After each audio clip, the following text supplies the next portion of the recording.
Hola, muy buenas. Soy Guillem Balaguer y esto es el Puro Fútbol en asociación con la revista Libero y con Big Audio Media.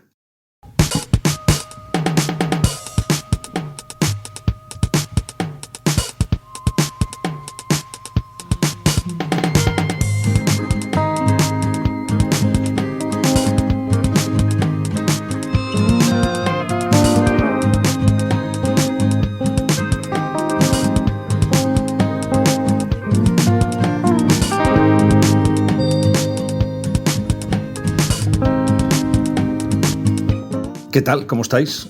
No sé si os encuentro estirados en el sofá o corriendo o de camino al trabajo, pero en todo caso, que sepáis que lo que viene a continuación es una historia que vale la pena escuchar. Esta en concreto es una de esas que te sorprende a cada paso, porque vamos a hablar con Carlos Corberán. Y me diréis, Carlos Corberán, me suena, pero es el entrenador del Huddersfield Town en la Championship, que es la segunda división inglesa. Y primero de todo, no es nada fácil ser español y entrenar a un equipo de la Championship, que, ¿cómo deciros? Es una liga que defiende primero de todo lo que ellos llaman la esencia del fútbol inglés, que yo creo que ya no existe esa esencia, que es una mezcla de estilos ahora mismo, pero que cuando un equipo se ve con problemas suele buscar la solución en la cultura inglesa. Bueno, pues el Huddersfield Town decidió que no, que tenía que seguir otro camino después de ganar 17 partidos y perder 55 de 97 en todas las competiciones. Decidió poner a cargo del club a Carlos Corberán. ¿De dónde venía?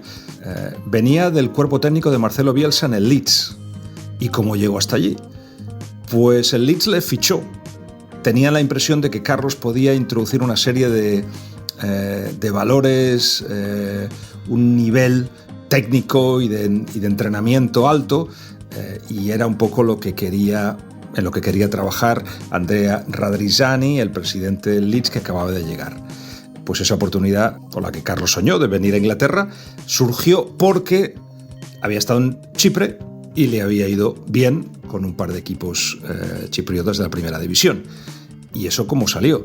Pues porque había estado en Arabia Saudí como segundo de Raúl Caneda, en un club que se llama Al-Ittihad. Raúl Caneda, que había sido fichado por recomendación de Pep Guardiola.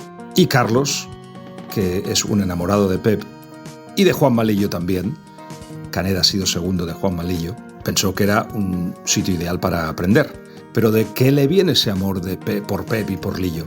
Pues estando en el Villarreal los 6 años que estuvo, en una de las épocas gloriosas del Villarreal, se dio cuenta que ese fútbol, el de posesión, el de posición, era lo que más sentía, lo que le salía de dentro. En la vanguardia de todo eso está lógicamente Pep Guardiola y Juan Malillo, que ahora tenerlos juntos en el Manchester City es como el sueño dorado de muchos entrenadores jóvenes que tienen a los dos como sus dos grandes mentores y referencias. Así que lo hemos explicado un poco al revés, pero bueno, quería que conocierais el contexto. Carlos, que fue portero, dejó de intentar llegar más lejos a los 23 años y se centró en su carrera como entrenador, primero con el sub-10 de su pueblo. Carlos es de Cheste, de la provincia de Valencia, y de ahí pasó a la cantera del Villarreal, donde descubrió que lo de entrenar era lo suyo. ¿Cómo le va en Inglaterra?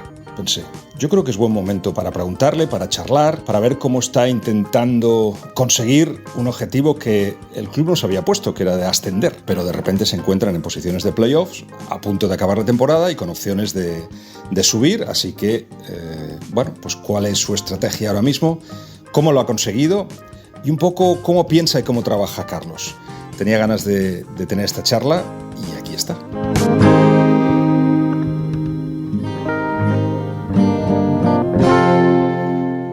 Carlos, ¿qué tal? ¿Cómo estás? ¿Qué tal, Guillem? Muy bien, la verdad que encantado de estar aquí contigo. Espera, esto lo vamos a hacer mucho mejor, verás. Estamos al habla con Carlos Corberán, que es, por supuesto, el manager del Huddersfield Town y que está luchando por subir a la Premier, ¿no? Bueno, yo trato de luchar por ser competitivo cada partido y si la consecuencia es lograr una posición buena en la tabla, pues la verdad que la mayor de las ilusiones posible, evidentemente. La verdad que iba a empezar por otra cosa, pero me dices que está nevando. Estamos a finales de marzo y está nevando. Inglaterra. Esto es así, el tiempo aquí es así, pero bueno, al final uno cuando ya está aquí unos años ya se adapta que esto puede pasar en abril, en marzo, en febrero, incluso un poquito más adelante del año. O sea que forma parte un poco del entorno inglés que para mí tiene cierta magia hasta que el tiempo sea así. ¿Cómo es Huddersfield? Bueno, pues la verdad que un club familiar, te lo definiría como familiar, pese a haber sido un club que hace 2 temporadas estaba, bueno, hace 3 años, estaba en la Premier League. Un club familiar, un club que en su día histórico que fue capaz de ganar la Premier League en torno al 1920, también una FA Cup, un club que ha sido y fue importante, y luego pues un club que militó categorías pues más de League One, de League Two, que consiguió un ascenso, como hemos dicho, a Premier League hace poquito, hace 4 o 5 años, y un club que después de volver a la Championship pues ha tratado de estabilizarse con un proyecto, diríamos, más humilde, con jugadores más de la casa, más un proyecto de jugador de academia, de tratar de crecer al jugador joven, pero bueno, que después de un primer año conmigo sacamos unas valoraciones, unas conclusiones, y un club que trata siempre de crecer y donde los límites pues no vamos a ponernos nosotros, siendo conscientes de la realidad que tenemos, de las posibilidades presupuestarias que tenemos, pero tratando de hacer las cosas lo mejor posible para conseguir la mejor clasificación posible. Y ahí estáis luchando, estáis en posición de playoff de momento. Venís de una temporada, la anterior, donde las cosas eran más complicadas, y las anteriores, no solo la última, sino las últimas que 3. Y leo que tu primer trabajo fue cambiar la cultura del club, que es la cosa más complicada en el mundo del fútbol, ¿no? Por un lado cambiarlo y por otro lado un poco implementar en el primer equipo lo que también vienen haciendo en la academia. Yo antes de entrar en Huddersfield tuve una reunión con el nuevo director deportivo, que hasta ese momento era director de la academia, y era una persona con inquietud metodológica pues diferente, que hablaba de hacer trabajos, pues eso, de dedicarle mucha atención no solo al equipo sino al jugador, en hacer crecer jugadores y en trabajar de la mejor forma posible en el día a día, dándole mucha importancia al proceso de entrenamiento. Entonces la idea, eso que pasaba en la academia, en un primer equipo, pues muchas veces no se tiene la misma atención. La perspectiva tan resultadista de un primer equipo pues hace que muchas veces nos centremos en aspectos más de resultado que de proceso.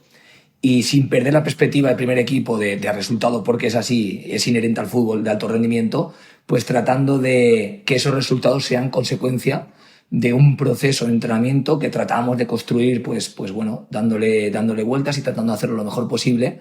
Y ya no solo al entrenamiento, sino pues eso, la interacción con el jugador, a cómo nos comunicamos con el jugador para tratar de que tener jugadores que crezcan en el día a día y hacer un proyecto un poco de club donde el primer equipo sea representativo de la forma de trabajo que estamos instalando en el club entero.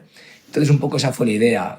Un club, un presidente en su día y un director deportivo con mucha preocupación por el juego, porque el equipo jugara bien, entendiendo por jugar bien que el equipo fuera capaz de dominar a través de la pelota partidos, y sabiendo que eso sería un reto en la Championship, sabiendo que teníamos, sobre todo el primer año que llegué yo, unas limitaciones presupuestarias muy, muy elevadas que harían que sería un primer año difícil, pero como te he dicho, con la ilusión de trasladar una idea de juego, una idea de entrenamiento y tratar de conseguir resultados, que es una cosa para mí no está para nada reñida con la otra. Estoy mirando las bestias con las que en la liga te estás disputando subir, y es brutal. O sea, esto no es la Championship, esto es Premier League 2, ¿no? Es como una otra Premier League con el Fulham, el Bournemouth, que no hacía mucho, lógicamente, que ha estado unos años en la Premier, Sheffield United, Blackburn Rovers, campeones de liga, Middlesbrough, Queensland Rangers, Nottingham Forest, campeones de Europa, y te vas más para abajo, sigues con el Swansea, Birmingham City, en fin. Ahí es donde estás, que también estuvo, también el año pasado en la Premier League. Y ahí estamos peleando una liga que si mira a los rivales te asustas a principio de año. Lo que tienes que tener la mentalidad de ir a partido, de estar muy, muy, muy centrados en las fortalezas de tu equipo. Y para mí, nuestro equipo, la organización colectiva es uno de nuestros pilares. somos un equipo que tenemos que tácticamente o colectivamente ser casi perfectos para competir y llegar a competir los partidos. Y luego también un carácter competitivo que lo pone en evidencia jugadores que tienen una mentalidad muy adecuada para ser competitivos en la Championship. Hemos pintado un poco la película, tu película ahora mismo, de dónde vienes y ahora mismo dónde estás, pero me fascinan tres cosas que me gustaría ir más en profundidad.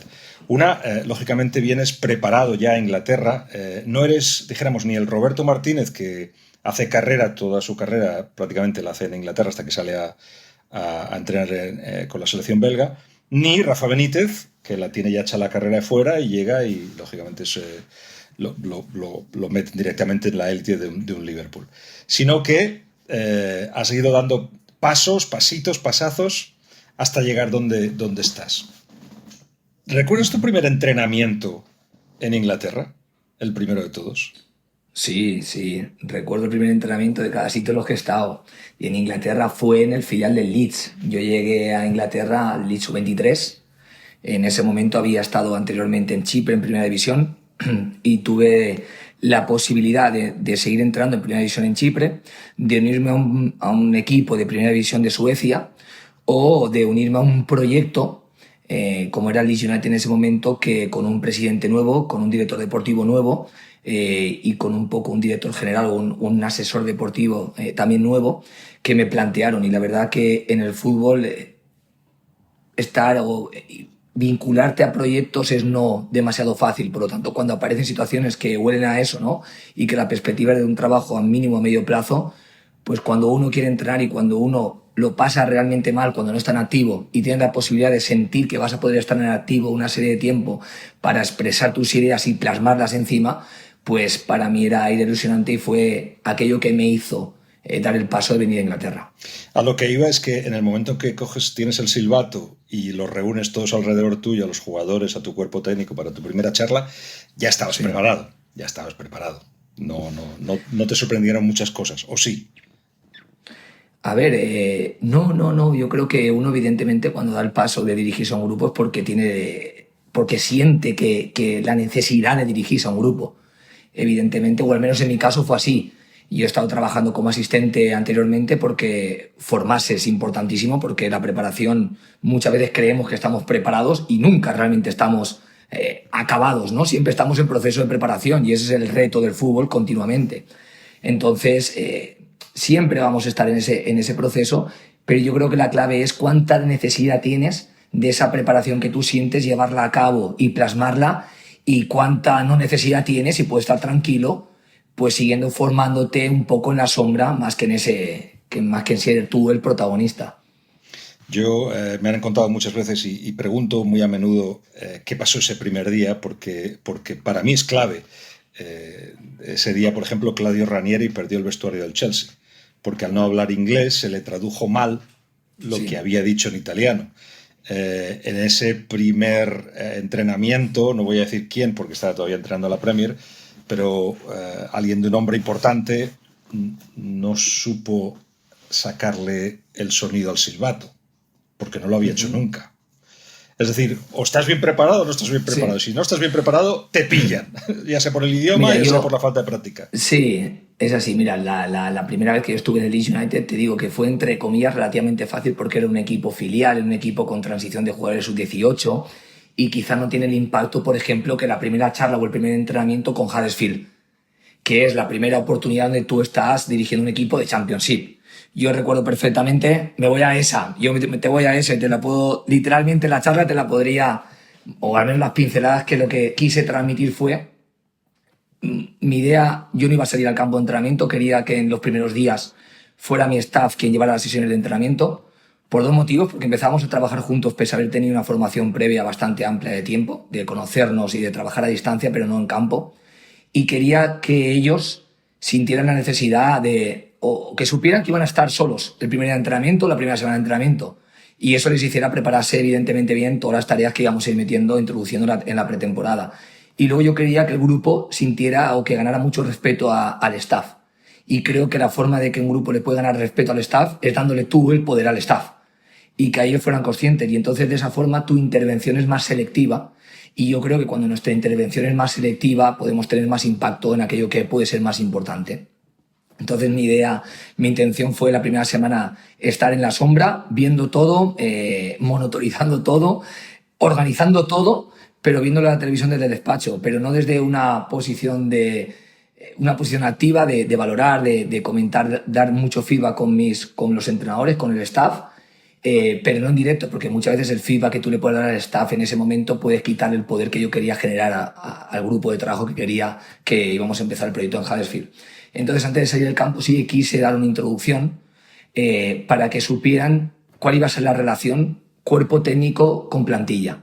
Entonces, yo en ese primer paso simplemente les hablé que yo no soy un entrenador que venía a buscar amistad o que el jugador se divirtiera. Yo soy un entrenador que venía a sacar rendimiento a la plantilla. Porque yo creo que eso es lo que el jugador realmente agradece. Creo que nuestro trabajo es sacar el rendimiento. Muchas de las tareas que nosotros hacemos para sacar el rendimiento, algunas le iban a gustar más y las comprenderían más, y otras menos y las comprenderían menos. Pero todo formaba parte del proceso que yo entiendo que se le saca rendimiento a un jugador. Entonces, que evidentemente en este proceso, pues excusas, uno encuentra muchas, pero yo no iba a tener excusas, simplemente no veía ningún límite en que mi compromiso iba siempre dar lo mejor de mí mismo al jugador cada día de entrenamiento. Y ese compromiso para mí tiene que ser bidireccional. Lo mismo que yo iba a dar al jugador lo quería recibir por su parte. Entonces yo un poco quise estipular cuál iba a ser nuestra relación. Nuestra relación iba a ser de rendimiento, donde estamos focalizados en sacar lo máximo y lo mejor posible al jugador y al equipo. Y en esa relación, pues que entendiéramos que yo tengo un compromiso, una máxima, y es que voy a darle lo mejor de mí, no me importa cuántas horas le meta esto. Fútbol hay una parte, dentro de lo profesional y lo personal hay una parte de vida en esta parte profesional que forma parte de tu vida personal también. Y que de la misma forma que yo no iba a poner excusas en horas o no iba a tener límites, no esperaba tampoco límites por parte del jugador en decir ahora otra reunión, ahora otro meeting, ahora otro entrenamiento, que al final la clave es sacar rendimiento y es conseguir ese rendimiento que yo creo que el jugador con el paso del tiempo valora. Creo que el jugador cuando siente que está creciendo, respeta al staff, y cuando siente que como staff, que es una obligación nuestra, tiene más opciones de ganar partidos o llega a los partidos sintiendo que tiene opciones de ganarlos, también nos ganamos el respeto y el jugador lo agradece. Independientemente de si en el camino pues va a haber días duros, días donde a lo mejor van a apetecer de divertirse más, y siento, porque esto tiene una parte, entrenar, tiene una parte artística, ¿no? Porque es un sentimiento, no es puramente objetiva, sino es subjetiva, pues siento que a lo mejor hay días que yo creo que no, que toca un poco encabronarlos para sacar un poquito lo mejor de ellos. No lo sé, y eso puede ser colectivo, puede ser individual, o puede ser una sesión doble, una sesión de vídeo o una sesión de descanso. Se valoraría, pero no poner excusas a buscar todos el máximo rendimiento y a que ese compromiso fuera el máximo. Ahí estoy oyendo a Carlos, pero también oigo un poquito de Bielsa y un poquito de Lillo y un poquito de Pep, gente que te ha influenciado. Lo primero que pensaba cuando me has dicho que has marcado las distancias desde el principio y luego se lo comentas a ellos también, de que no eres amigo de ellos, me ha recordado a Bielsa, ¿no? Que tiene una distancia clarísima, marca una distancia clarísima, bueno, con el mundo exterior en general. No es normal lo que decidiste, no es normal, porque entrenador joven, experiencia nueva, normalmente lo que queréis es impactar y ganároslos a todos, sí. Y de repente tomas un paso al lado. Es curioso, es interesante. A ver, hay veces que lo normal no tiene por qué ser lo adecuado y lo no normal lo que no sea adecuado. Yo intenté hacerlo adecuado en ese momento. Quizás por lo que tú comentas, ¿no? Por ser joven, por no haber sido el primer entrenador en Champions, iba a haber sido asistente, pero no primer entrenador. Pero sobre todo por hacer las cosas como yo siento que tienen que estar hechas, que al final es la clave. Lo que tú dices, evidentemente, yo creo que en cada uno de nosotros hay mucha gente que nos ha influenciado y nos seguirá influenciando. Gente que te influencia por una conversación, por un libro que lees o por años de trabajo. Y evidentemente en mí está, pues hay una parte de cada una de las personas que he ido trabajando. Y es una cosa que me alegro porque es para lo que he estado trabajando con la gente. Por un lado el agradecimiento a oportunidades y por otro lado también el agradecimiento al aprendizaje. Porque siempre estamos en posibilidad de aprender. Y yo me he preocupado mucho, o a mí al menos me ha movido mucho en mi vida el aprendizaje y el saber, el conocimiento, el saber cada día más. Eso te hace acercarte a determinadas personas a las que has podido acercarte o a las que has tenido interés y has podido generar una relación donde has compartido muchas vivencias y reflexiones, y eso se traduce en conocimiento y evidentemente ha nombrado a muchas de esas personas que han marcado, pues, evidentemente mi carrera en mi desarrollo como entrenador. Te decía antes que hay cosas que me fascinan siempre de los entrenadores, de la gente que lidera. Otra de ellas es efectivamente esas influencias, de dónde vienen muchas de las cosas que te permiten responder bien a las preguntas que se te hacen constantemente. Que además, siendo manager de un equipo de la Championship, te deben preguntar de todo a todas horas. Laudrup me decía, estando en el Swansea, un día me vino uno y me dice, esta pared, ¿de qué color? Déjame tranquilo, ponle del color que quieras, pero tenéis 1000 decisiones constantes y la clave está en que te salga, que sean mejor respuestas que malas respuestas, ¿no? Exacto, a ver, yo creo que al final como entrenadores nuestro trabajo es tomar decisiones. No paramos de tomar decisiones, no paramos. Es constantemente de qué haces en el entrenamiento, cómo te diriges al jugador, qué charla vas a meter, qué alineación vas a sacar, qué selección de jugadores vas a convocar, cómo vas a tratarte con el jugador que no convocas, con el jugador que convocas, con el que rinde, con el que no rinde, continuamente estamos decidiendo. Si constantemente no puede estar prestando un nivel de atención exagerado en todas las decisiones que tomamos. Hay algunas que delegamos y hay otras que realmente no las sobreanalizamos porque si no uno se volvería evidentemente loco y acabaría por no decidir nada. Pero es verdad que recuerdo que cuando llegué a Huddersfield me preguntaron, oye, ¿cómo quieres que te llamen? ¿Boss o Gaffer, que es algo más tradicional en Inglaterra? Y yo dije, a mí llamarme Carlos. No, yo no quería que la autoridad en el grupo dependiera del nombre que yo exigiera que me pusieran. Yo quería que la autoridad en el grupo, o el respeto, más que la autoridad, el respeto por parte del grupo, yo quería que viniera de la forma con la que trabajamos, de la forma con la que nos dirigimos y de la forma con la que planteamos jugar y de la forma con la que tratamos de dar respuesta al jugador o ayudarle a resolver las situaciones de juego. Yo quería que el respeto estuviera por ahí, más que por el nombre que me llamaran. ¿Cuál es la decisión más rara últimamente que te ha tocado tomar? Hostia, rara. Te diría complicadas, hay muchas. Raras yo tampoco he sentido tanto, quizá porque mi cabeza se centra más en aquellas que creo que tienen mucho impacto en lo que tiene que ver con un desarrollo de un partido que con aquello que creo que tiene que ver menos con el impacto de un desarrollo del partido. Pero es que soy una persona que piensa mucho lo que hacemos en el día a día de entrenamiento, que le doy muchas vueltas a una alineación, a ver cómo está el jugador. Valoramos mucho el rendimiento de los jugadores después de cada partido y es que son esas las decisiones por encima de las raras. Quizás las raras no sabría ni decirte una, porque tampoco he tenido que pintar la pared del club, gracias a Dios estaba pintada, pero bueno, decisiones más, yo creo más que tiene que ver con cómo va gestionando el estado emocional de la plantilla. Esas son decisiones que para mí son importantes, ¿no? Porque ir tratando la mente del jugador para ir predisponiéndolo de mejor forma a competir es algo que realmente me ocupa, me preocupa y me fascina y me encanta, y por ahí son las decisiones que yo más trato de hacer. Algunas de las decisiones que tomo, de los comportamientos que yo hago, pueden ser raros desde fuera. Más allá de decisiones raras, te diría que a lo mejor la forma en la que yo decido hacer algo puede ser visto como algo raro, eso sí que puede ser. Pero bueno. Has trabajado con 2 de los 3 que hemos mencionado, con Lillo, con Bielsa, ahora hablaremos de ellos, pero ¿no te da la sensación de que estás ahí y de que se te permite liderar un club histórico como el Huddersfield Town en parte a Pep Guardiola? ¿Es justo decir eso? Yo te diría que no, te diría que a Bielsa, sinceramente, y soy muy consciente de ello. Yo creo que sin el éxito que tuvo Bielsa como primer entrenador de Leeds United y estando yo como una parte de asistente, como uno de sus asistentes, uno de las partes del staff, para mí el éxito llama a la puerta de la gente que quiere comprar, entre comillas, éxito. Yo iba un poco más atrás, porque, claro, yo habiendo estado en Inglaterra desde el 91, he visto una evolución del fútbol brutal. Rafa Benítez añade otra manera de prepararse, otra metodología. Los jugadores que están, tipo Mikel Arteta, también aportan lo suyo desde el juego. Pero en el 2008, entre que ganamos la Eurocopa y de repente que el Barça empieza a funcionar de otra manera, eso ha llegado a la 9ª división inglesa, que es donde presido yo el Hasta ahí.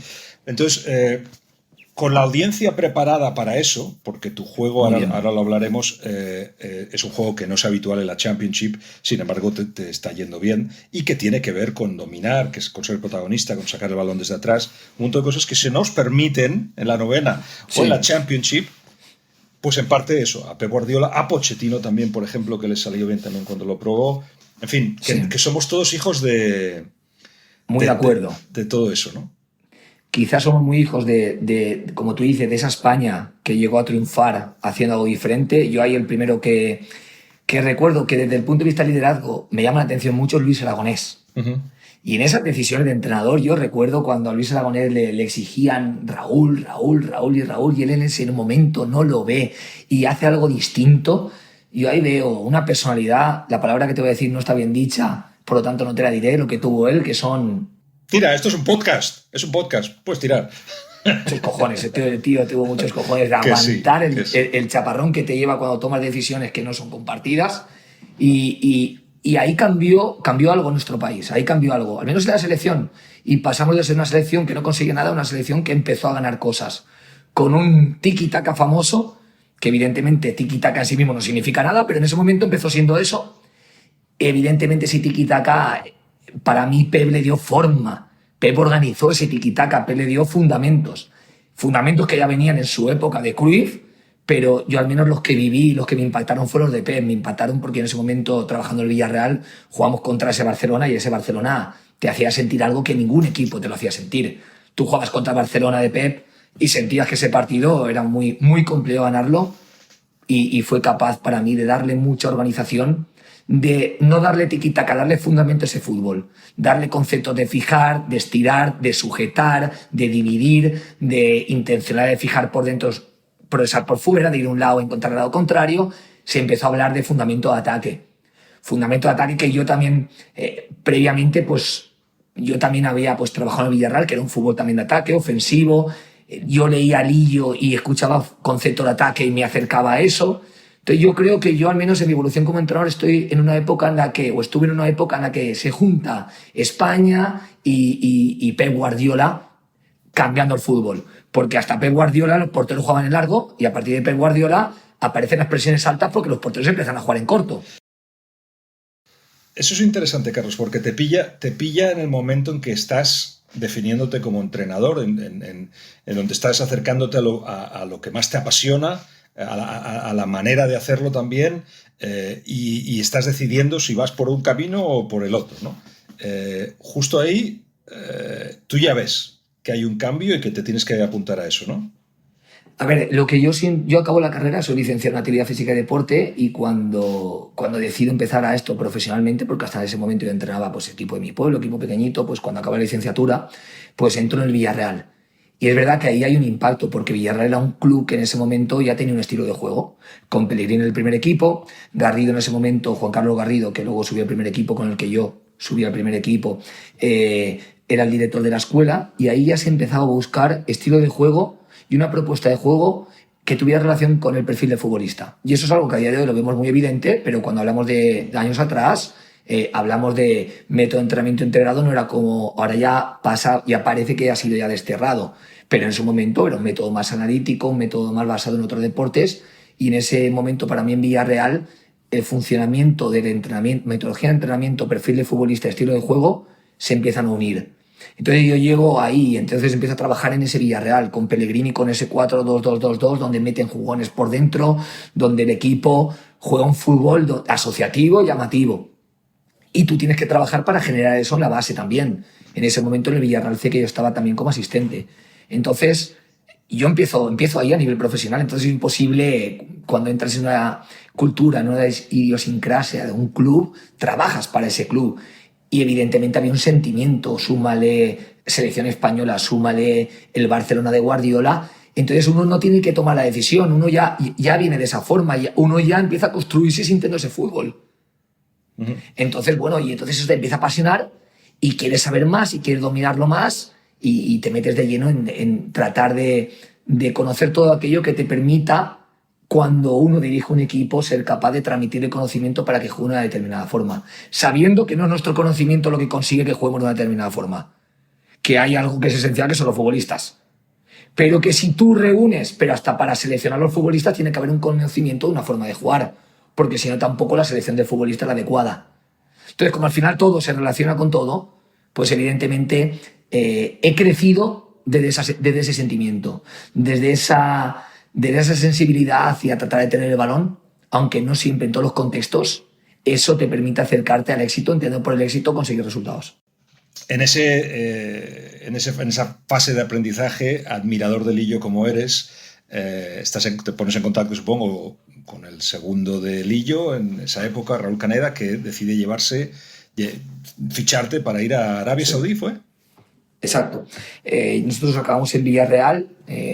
Recuerdo un partido de Copa que nos elimina el Mirandés, que en ese momento consiguió ascender de segunda B a segunda, un Mirandés que jugaba muy bien a fútbol, nos elimina en Copa del Rey, y acabamos en diciembre de 2011 en Villarreal, después de 5 años y medio, la verdad que sin una experiencia preciosa. Y ahí me surge la oportunidad de trabajar junto a Raúl Caneda, que había sido asistente de Lillo, y iba a tener su primera experiencia como primer entrenador en Arabia Saudí. Y bueno, lo que te digo, que a mí el conocimiento y el seguir evolucionando pues me ha hecho moverme mucho, entre otras cosas, irme a Arabia Saudí a trabajar con él. ¿Con Lillo has hablado? Con Lillo hablaba muchísimo, y por teléfono, me acuerdo muchas conversaciones, pero es verdad que yo hablaba con Lillo, hablaba con Raúl Caneda, yo me iba a San Sebastián cuando estaban trabajando en la Real Sociedad, recuerdo hacer viajes allí para ver entrenamientos, cuando tenía un día libre cogías el coche, cuando empiezas haces verdaderas locuras para acercarte a aquello que tú quieres. Y yo tuve buena relación tanto con él como con Raúl Caneda, y al salir la oportunidad con Raúl Caneda, la verdad que no lo dudé, y fue a nivel profesional una experiencia tremenda, y a nivel personal ir a un país con una cultura tan diferente también. A mí me impresiona mucho Juanma Lillo, mucho. Yo creo que no le aporta absolutamente nada. De hecho, al final decidí, después de muchas charlas, que lo único que le podía aportar es cariño. Yo le quiero mucho y se lo digo muchas veces, pero a cambio, pues me queda un trocito de su cerebro, sus ideas, cómo reta lo que pienso y cómo le da la vuelta a todo. No sé si pasaste por esa fase también de respeto máximo por lo que él piense, por cómo piensa. Sí, para mí realmente es un genio del fútbol, porque cuando uno tiene una conversación con Juanma es imposible aburrirse, siempre te va a dejar 4 o 5 frases novedosas que te dejan un poco asombrado, y es un poco eso lo bonito, y es una persona pues que quizás no ha conseguido a nivel bueno, no ha conseguido quizás, o ahora está consiguiendo un poco que vea lo que él es capaz de hacer y lo que él sabe de fútbol, ¿no? Y lo ha conseguido a través de estar con Pep, pero siempre un poco se ha cuestionado que luego cuando ha entrenado con equipos, pues bueno, no sé si conseguirá lo máximo, pero para mí tiene un valor tremendo, porque es verdad que tiene genialidades, y las personas que tienen genialidades tan propias, tan de autor, para mí son admirables. De hecho, ahí van 2 personas, en Juanma Lillo y en Pep Guardiola, que a mí personalmente me han hecho reevaluar lo que es el éxito, ¿no? Buscamos títulos y buscamos momentos gloriosos para definir el éxito, y en realidad, por ejemplo, Lillo me ha hecho cambiar la manera de pensar. Para mí eso es un éxito tremendo, porque no solo lo ha hecho conmigo, sino que lo ha hecho con muchos. En el caso de Pep Guardiola, quiere acompañar el éxito con una manera de ser y una manera de hacer. Eso también es otra manera de entender el éxito, si llegas a esa otra manera de ganar, ¿no? Estamos viviendo, y tú lo vives desde dentro, un cambio tremendo del fútbol. Te lo he oído en varios sitios, ya lo has mencionado. Hablábamos de cómo defender primero, ahora hablamos de cómo atacar. La cosa consiste en tener un ataque organizado. Esa es la clave de los grandes equipos. Los que no lo tienen se están quedando atrás. ¿Es así como ves el fútbol ahora mismo? A ver, yo ahora mismo es verdad que te diría que yo veo el fútbol como un todo, donde es difícil decir qué es lo más importante, siendo que al final hay una parte de propuesta, ¿no?, donde tú no solo vas a atacar en un partido. Es evidente, es decir, tienes que tener jugadores demasiado buenos, y tú ser demasiado bueno como para... No tú, tener jugadores demasiado buenos para sentir que tu equipo solamente va a atacar. Entonces, al final, hay una parte de nuestro trabajo que evidentemente es conseguir resultados. Lo que pasa es que entendemos que el rendir bien en un partido, nos acerca más a conseguir un resultado, sabiendo que no solo depende de eso. Entonces, si hablamos de rendimiento, Para mí el rendimiento es el dominio de todas las situaciones que tiene el juego, independientemente de aquellas que a nosotros no nos guste más y que nos hayamos acercado más. Pero si un equipo no defiende bien, es difícil que el equipo sea competitivo y que rinda bien en un partido. Incluso que ataque bien. ¿Por qué? Porque evidentemente el impacto emocional de los goles en contra superaría hasta las posibilidades ofensivas de un equipo. Es decir, que necesitas defender bien, necesitas saber qué hacer cuando tienes la pelota. El Real Madrid, tú lo ves, ya hay partidos donde el Real Madrid pues, ha jugado un fútbol de ataque muy bueno y sin embargo tú analizas la eliminatoria con el PSG y en el partido de ida tú lo viste un equipo que, por ejemplo, que no tuvo la pelota o el último partido, el último Madrid-Barcelona, el Madrid sufrió porque defensivamente es verdad que no tuvo la pelota en ataque y defensivamente no vimos la mejor versión del Real Madrid. No la vimos la mejor versión. Entonces, al final, es necesario saber atacar y es necesario saber defender. Igual que es necesario saber qué hacer cuando tienes una acción o balón parado, porque te puede cambiar un partido. Y porque es verdad que hay un impacto emocional enorme en el fútbol en los goles. Para mí los goles, y se vio en la última eliminatoria, por ejemplo, en el Paris Saint-Germain con el Real Madrid, en un partido donde el Real Madrid no era dominador, un gol de una presión de Benzema o un error del portero cambia el estado emocional de un partido. Y un equipo que estaba seguro de sí mismo se convierte en inseguro de sí mismo. Y de repente hay un equipo, y es un equipo que le pasa todo lo contrario, que de no creer en un partido pasa a creer en un contexto, jugando en casa, de local, con la gente, pues cambia la efervescencia del partido y cambia una eliminatoria. Es decir, que todo es importante y que un equipo tiene que saber atacar, defender y gestionar los diferentes momentos emocionales que tiene un partido, porque los tiene. O al menos mi equipo vamos a tener momentos donde sufrimos y hay que saber sufrir. Que suframos lo menos posible, pero que cuando suframos, que estemos organizados para superar ese sufrimiento. Entonces al final, por mucho que nos guste atacar, hay que saber sufrir, hay que saber defender, hay que saber dominar el juego como un todo que está lleno de muchas situaciones. El futbolista inglés, ya con la experiencia que tienes en el Leeds y ahora en el Huddersfield, ¿le llega todo eso? O sea, todo. Cuando le hablas de la emoción, cuando le hablas del impacto emocional de un gol, por ejemplo, o de gestionar la cabeza, el sentimiento, todo eso, ¿lo entiende bien? Yo creo que en esa parte el entrenador no solamente es, la relación con el jugador no solo es en el entrenamiento, ¿no? Porque en el entrenamiento te costaría llegar a estos aspectos. Yo recuerdo con el equipo que he hablado de aspectos emocionales. Del PSG, por ejemplo, del gol del Real Madrid con el PSG, he hablado. Porque justo después de ese partido, nosotros con el West Bromwich íbamos ganando 0-2 en el minuto 87. Y en el minuto 87 yo siento que el partido estaba muy controlado en ese momento, pero el West Bromwich sé que tiene jugadores que no necesitan estar jugando bien para ganarte el partido. En el minuto 87 hay un córner. No había habido acercamientos apenas del West Bromwich a nuestra portería en la segunda parte entera. Hay un córner, hay un rechace y en un balón dividido el árbitro pita penalti. Digo el árbitro pita penalti porque fue una acción interpretativa más que evidente. Y en el 87 marcan un gol de penalti. La siguiente jugada perdemos el balón, centran y marcan el segundo gol. La siguiente jugada fue un larguero que casi perdemos el partido. Y acabamos 2-2. Y justo hablé con el jugador es que eso es parte del fútbol. Hay que evitarlo, sí. Hay que tratar de que un golpe emocional te afecte lo menos posible. Sí, pero es que el fútbol es mágico por esto. Y les puse el paralelismo con el partido de Real Madrid con el PSG. Este fue un hecho. O te puedo decir que en un partido contra Cardiff íbamos perdiendo 2-1 cuando faltaban 5 minutos y acabamos remontándolo 3-2. Íbamos perdiendo 1-2, acabamos remontándolo 3-2 en casa. Y les puse el siguiente partido, un documental durante la semana, el documental que recomiendo a todo el mundo de Alex Ferguson de no rendirse, que está en plataformas para verlo. Ese documental te plasma la final entre el Bayern de Múnich y el Manchester United. Y es un partido épico por lo que estamos hablando. El Bayern de Múnich tiene para ganar un partido, para ganarte una final claramente. El Manchester no se encuentra a sí mismo en ese partido. Y esto está hablado está visto por uno, ¿no? Y hablado por Alex Ferguson. Y 2 corners te dan una Champions. Y cambian un partido, 2 acciones. El mensaje para mí es no rendirse nunca. Y yo creo que al jugador inglés, cuando le enseñas esta final, cuando le enseñas esa parte del documental, es imposible no emocionarte si te gusta el fútbol viendo ese documental.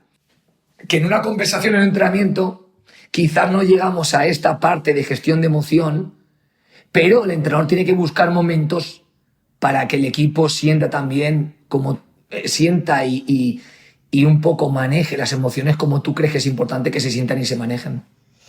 Un contraste fascinante es el que estás explicando entre los Carlos Corberán de este mundo, generalmente entrenadores españoles o latinos, que quieren controlarlo todo. Queréis que todo salga sobre el guión, lógicamente, y la emoción y la electricidad que se establece en un campo de fútbol inglés donde se os va todo de las manos y vamos, lo digo ya, es imposible controlarlo. Es imparable. Es imparable. Ahí están pues, las horas de trabajo, entre comillas. Es decir, nuestro trabajo siempre va a tener un límite. Igual que en nuestra posición en el campo tiene un límite, gracias a Dios no podemos cruzar la línea, si no el equipo perdería partidos si la cruzáramos, al menos yo, si pudiera jugar a fútbol. Y al final nuestro trabajo siempre tiene un límite. Y eso hace mágico al fútbol. Por eso yo creo tanto en preparar mentalmente al jugador para ser competitivo. Porque eso va a pasar y va a haber fallos. Y va a haber momentos duros, va a haber momentos donde el rival, aunque tú quieras atacar, te ataque más que tú estás atacando. Y no sales, y te meten ese barullo en el que no sales. Y ser capaz de gestionar, de tener capacidad para cambiar esa situación, tanto emocional como organizativa, como técnica, como física, como todo. La fatiga de ese momento, la emoción de ese momento, que pierdas un balón y tengas que seguir compitiendo. Y hay una parte de nuestro entrenamiento que también tiene que intentar, sabiendo que el entrenamiento nunca es el partido, crear condiciones de entrenamiento donde aparezca la dificultad, donde aparezca la fatiga, donde aparezca la adversidad. Por ejemplo, a mí cuando hacemos situaciones competitivas determinadas, no me gusta que pitar una falta o no. Creo que hay una parte del carácter que hay que ir trabajando. Por eso te digo y ahora te llevo la primera charla que tuve con los jugadores con los que trabajo a día de hoy, y es que no siempre todo tiene que ser bonito, alegre y que nos guste y nos divierta, porque a lo mejor eso no es lo más adecuado. Lo que más nos gusta no tiene por qué ser lo que más necesitamos. Hay veces que necesitamos algo que no nos gusta, y no solo como futbolistas, en la vida. Y a lo mejor eso que no nos gusta tanto nos lleva a un estado donde nos hace mejores. Como decía un poco Steve Jobs, ¿no? Muchas veces los puntos no se pueden entender mirando hacia adelante, se entienden mirando hacia detrás. Uh-huh.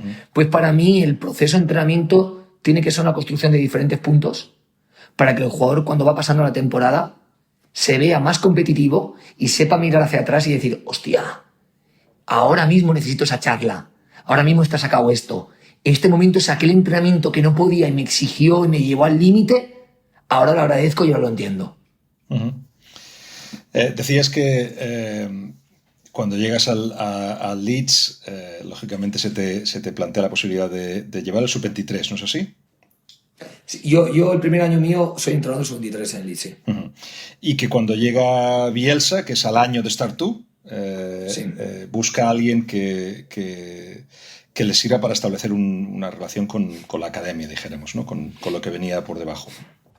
Ahí yo tengo una suerte para mí tremenda. Yo estoy trabajando con Víctor Horta como director deportivo en Leeds y con Andrea Radicciani, el presidente, el dueño de Leeds en ese momento. Y cuando acaba la primera temporada nos reunimos para valorar un poco cómo ha ido el filial y un poco el proyecto que tenía en la cabeza el dueño del club, ¿no?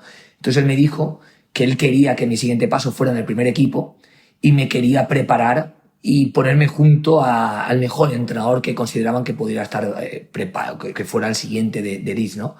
Y entonces me invitan a viajar a Buenos Aires para reunirnos con Bielsa y para darle forma a ese proyecto. Y me involucran desde ese viaje, que es una cosa que estaré eternamente, evidentemente, agradecido, porque esa primera reunión que se tuvo con Marcelo yo estuve presente.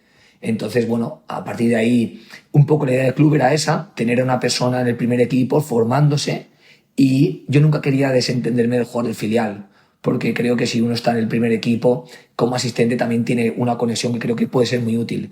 Y Bielsa o Marcelo así también lo entendía, ¿no? Y él evidentemente él quiso que yo dirigiera los partidos del filial, aunque no estuviera en los entrenamientos.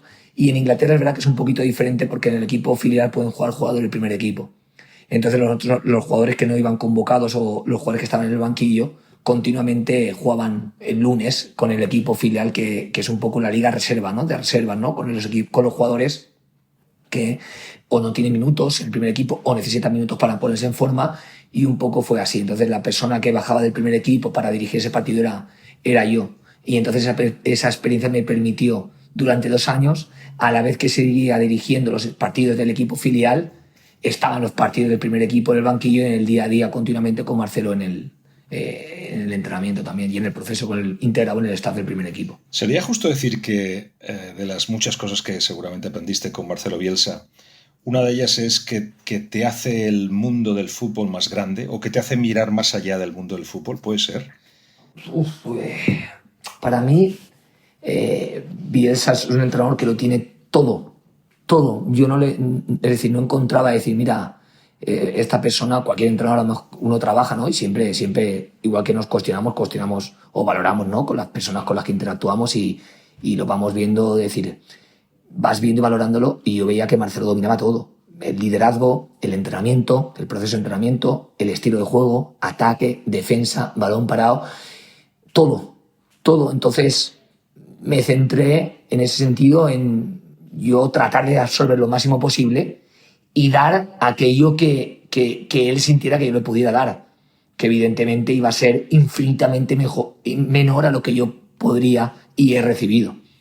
Le fui a ver entrenar, porque hicimos un documental para la BBC, en audio, para la radio, y ya le había visto entrenar con Athletic Club. No cambió mucho, yo creo, su manera de entrenar desde entonces hasta bueno, su etapa en el Leeds. Muy repetitivo, con una relación, la cercanía con el futbolista la aportaban los asistentes. Y él estaba con una mirada como de manager, ¿no? Una mirada desde la distancia. Pero metidos en el vestuario, por cierto, vosotros estabais en una sala y él tenía su propia sala al margen vuestra, ¿no? Si no recuerdo mal, ya metidos en las oficinas, dijéramos. Es decir, marca una serie de barreras que hay que superar o que hay que dejarlas tal cual porque así es como se siente cómodo. ¿Cómo se trata con un entrenador así? Bueno, con cada entrenador se trata como el entrenador quiere que se trate, ¿no? Yo tengo también mi despacho y luego está el despacho del staff, porque también el despacho uno lo utiliza para reunirse o para tener reuniones con director deportivo, con presidente o con jugadores. Y es verdad que tener tu privacidad es importante. Hay gente que no lo ve así y cada uno tiene una forma de trabajar. Para mí es sencillo, desde en el momento uno no cuestiona lo que hace el otro, sino trata de adaptarse al que realmente encabeza y lidera el proyecto. Para mí eso es la clave. Para mí, para poder ser asistente, tienes que tener la capacidad de adaptarte a las diferentes personalidades y formas de proceder del que realmente está liderando un proyecto. Entonces, aquella persona que no tiene capacidad de adaptación no puede trabajar en equipo, no puede ser asistente de alguien. Yo siempre cuando veo a alguien así, yo digo, los invito a que sean entrenadores ellos. Pero cuando uno va a estar cuestionando todo, pues no hay que cuestionar tanto, hay que ponerse uno no puede estar como asistente cuestionando todo. Si uno cuestiona todo es porque ya tiene un sentimiento que le permite tener independencia y hay que dar ese paso. Entonces yo creo que uno puede estar como asistente cuando es capaz de aportar en la medida en que el primero quiere que uno pueda aportar o aporte, y en la relación y en las funciones y los roles que el primer entrenador le da. Para mí trabajar con Marcelo fue una experiencia tremendamente fascinante y fácil, en el sentido que en el momento uno sabe su rol y uno lo acepta, es dar lo mejor de ti en el rol que tienes establecido. Uh-huh. ¿Os invito a cenar algún día? A ver, nos invito a cenar. Hemos cenado muchas veces porque hemos tenido muchas convocatorias. Entonces había tanta densidad de partido que no hacía falta otras cenas que las cenas de las convocatorias. ¿Y fuiste de paseo con él o tampoco? Esos paseos que da. Sí, paseo. Sí. A ver, Marcelo es una persona con la que cuando tú trabajas continuamente va a analizar el proceso, va a analizar el rendimiento y evidentemente el análisis se hace en diferentes contextos y uno puede estar analizando dando vueltas al campo o sentado en el despacho, ¿no? Pero con Marcelo interactúas porque él constantemente te exige que lleves tu capacidad de análisis al máximo nivel. Recuerdo esos días que pasé con vosotros, algunas de las decisiones que tomó, como por ejemplo quiso poner una chimenea en una de las salas porque entendía que era acogedor y la gente se juntaba. No sé si esa es una manera de hacer equipo, lógicamente, esa era la idea, pero no sé si se llegó a hacer esa chimenea al final o no. Bueno, la chimenea estaba hecha, no te puedo decir porque yo estaba más en la oficina de trabajo que en la sala recreativa que se montó donde estaba la chimenea. La chimenea funcionaba y de vez en cuando olías que estaba en marcha. Está bien. O sea que al final eso le salió. Y luego los pequeños detalles fascinantes de Sí. ver que había la mancha de un pie sobre una pared porque alguien, estando de pie, había manchado la pared, ¿no? Porque había puesto el pie sobre la pared. Y decir, aquí hay alguien que esto no lo respeta, o que no respeta lo nuestro. No sé si averiguó quién fue el que puso el pie en la pared o no, pero de fijarse en esos detalles o de mover incluso un enchufe 10 centímetros para otro lado, en fin, tiene que sentirse o estar a gusto, rodeado no solo de gente, sino del espacio, que el espacio le traiga lo mejor de sí mismo, ¿no? No sé cómo explicarlo. Yo para mí lo explico, yo lo resumiría para hablar un poco. Marcelo es una persona muy cercana a la excelencia, que va a tratar de conseguir la excelencia en todo momento. Y luego los límites los pone cada uno con su sensibilidad a las cosas. Entonces habrá personas que entenderá que determinadas cosas no son importantes y habrá personas que entenderá que determinadas situaciones son trascendentales. Uh-huh. Es que por eso, ya ahí va a estar, y eso es lo bonito, ¿no? Cada entrenador pues tiene una forma de entender, de sentir, y una forma de entender aquello que realmente es importante, y le va a dar importancia a lo que siente que es trascendente.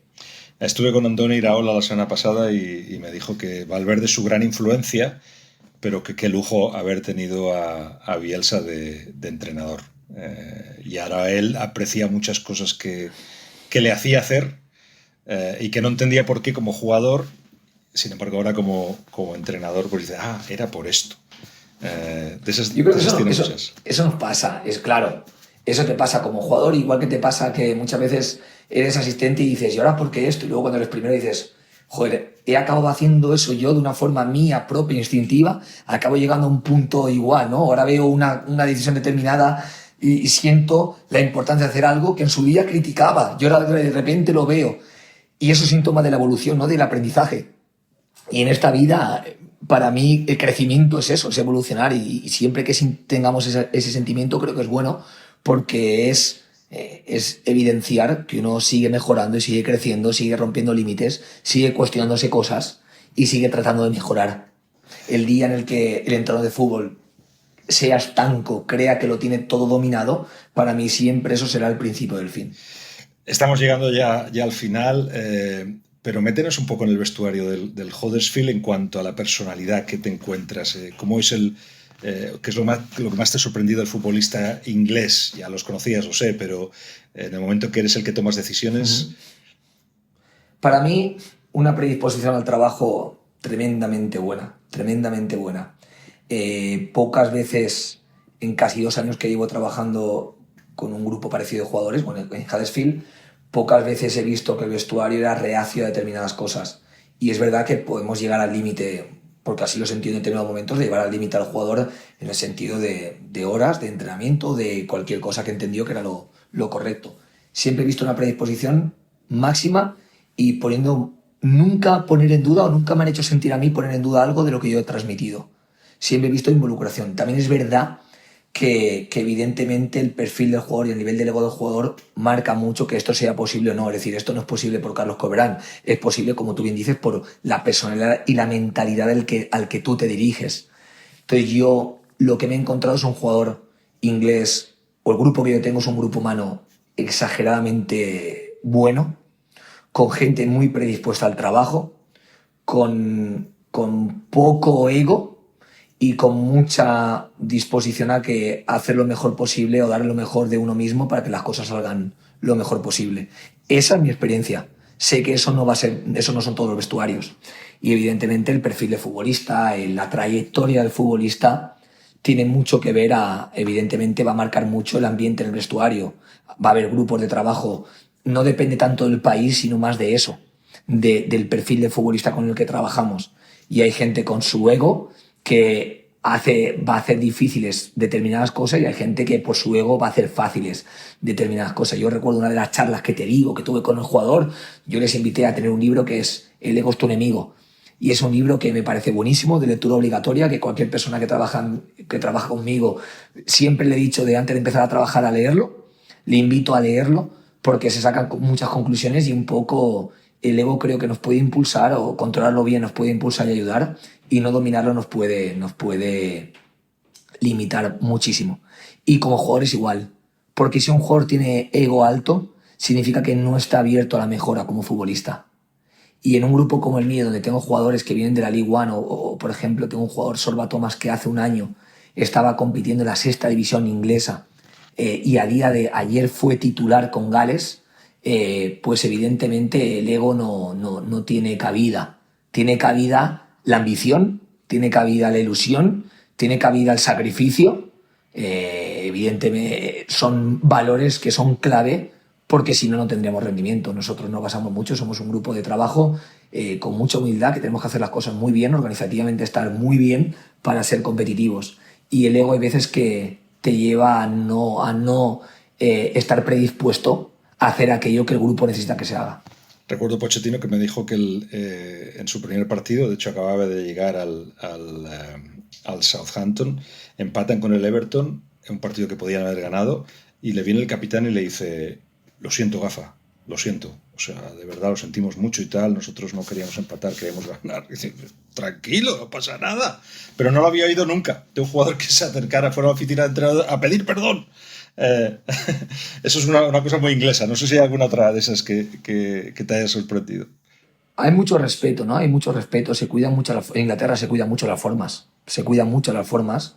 Y evidentemente yo tengo un temperamento que tengo que controlarme, porque es verdad que las formas en Inglaterra son muy importantes. Y hay veces que las formas nos hacen perder el fondo y la intención con lo que las hacemos. Entonces, es verdad que para mí hay mucho respeto, hay mucha educación. Y no te puedo decir que con mi grupo, detrás de ese respeto y esa educación, he encontrado también corazón, no he encontrado una fachada que luego no tenga que ver con un interior, ¿no? Yo he encontrado que el respeto con el que a mí se me ha tratado y con el que yo trato, detrás es sentido, y es real y es verdadero. Y yo creo mucho en las cosas que son de verdad, en la verdad, porque la mentira no te lleva a ningún sitio y la verdad te permite llegar a muchos. Para acabar, en la fase de crecimiento en la que estáis, el objetivo esta temporada, lógicamente os veis en playoffs y pensáis, ojalá, pero ¿cuál es el objetivo real? Mira, mi objetivo es acabar de ver que el equipo compite cada partido muy bien competido y sintiendo que está dominando el partido. Hay momentos que lo hemos conseguido, hay partidos o momentos de partido que he sentido que el equipo ha estado en un rendimiento tremendo, y hay momentos de partido o partidos en el que el rival nos ha superado. Desde esa perspectiva veo que mi equipo tiene margen de mejora, es la realidad. Ahora bien, llegamos a la fase final del campeonato con 7 partidos por disputar y estamos en una posición privilegiada para optar a algo más. Pero ese algo más va a ser consecuencia de nuestra mentalidad de partido a partido. Y es verdad, sé que Simeone en España lo ha extendido demasiado, ¿no? Y el tener esa mentalidad parece ya que sea un mantra y que no tenga mucho sentido, pero es que yo creo mucho en eso, en focalizarnos en lo que podemos dominar y controlar, que es el presente, y hacer el futuro una consecuencia de nuestro buen presente, nuestro bien hacer en los momentos que estamos jugando. Entonces, ilusión, evidentemente, quedar lo más alto posible, la mayor ilusión. Creo que eso se conseguirá, quedar lo más alto posible se consigue rindiendo lo mejor, llegando al nivel de rendimiento máximo que podemos con el equipo cada partido, y evidentemente la ambición es máxima, siendo consciente de nuestras limitaciones pero también de nuestras fortalezas. Así que nos quedan 7 partidos para llevar nuestras fortalezas al máximo, y ojalá esas fortalezas nos lleven a conseguir algo tan bonito como sería jugar un playoff. Ojalá. ¿Ha dejado de nevar ya o qué? ¿O todavía está nevando? No ha dejado de nevar y ha empezado a oscurecer, pero bueno, bien, agradable. Uno se adapta, uno si tiene la capacidad de adaptación que es tan importante en la vida, creo que se adapta a todo, al frío, al calor. Estaba en Arabia Saudí con 40 grados y aquí pasando frío, y cuando uno hace aquello que le apasiona, el tiempo es lo de menos. Qué importante es eso, lo de adaptarse. Sí. Buena suerte y buen trabajo, y espero celebrar algo contigo a final de temporada. Gracias, Carlos. Ojalá. Gracias a ti, Guillem. Muy bien, hasta luego.